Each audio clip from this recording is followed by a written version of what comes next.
I guess from personal experience, growing up as a transgender young woman in far north Queensland, I didn't really know any of my rights about being transgender. In fact, I felt incredibly terrified and frightened about actually acting or finding out information about my own health needs.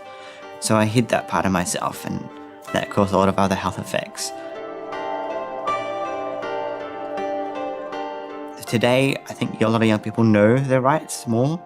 You have role models in the community making complaints against hateful speech and discriminating stuff on the media.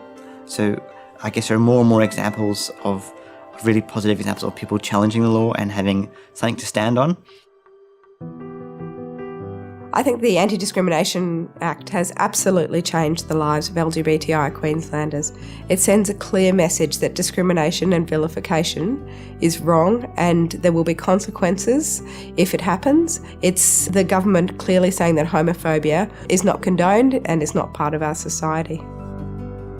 Before, there wasn't much you could do about it if you experienced these things, and now you can bring a complaint and participate in a process that's about ensuring that the voices of people affected are being heard and are being listened to. So the Act has made a big difference in being a powerful tool for change. And I guess being involved in the community as a social worker and a community worker, and seeing young people and seeing community members know their rights and know that they have the right not to be discriminated has made a huge difference, I think, in sort of giving community members and young people sort of like a backbone in terms of being able to fight and advocate for their rights.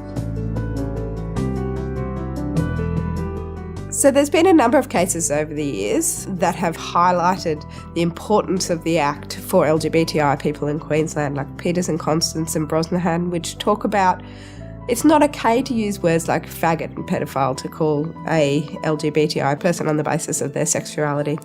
Also that cases like Owen and Menzies, which say an elected representative can't go around saying that gays deserve to die, or that we're not human, or that we don't have rights.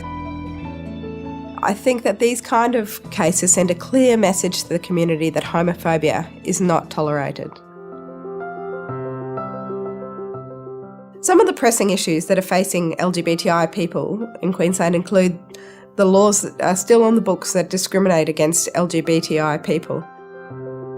I'd like to think the biggest one is perhaps education about working and accepting gay, lesbian, transgender, intersex questioning community. So I find if there could be a lot more focus on that, that would make a huge difference to improving the health and well-being of the community.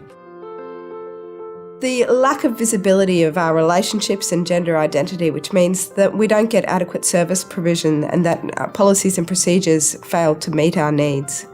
What we need really is a healthcare system that's based on health, not legal requirements or court systems or politics. We need to make sure that the laws around LGBTI people are equal, that there's no more discrimination.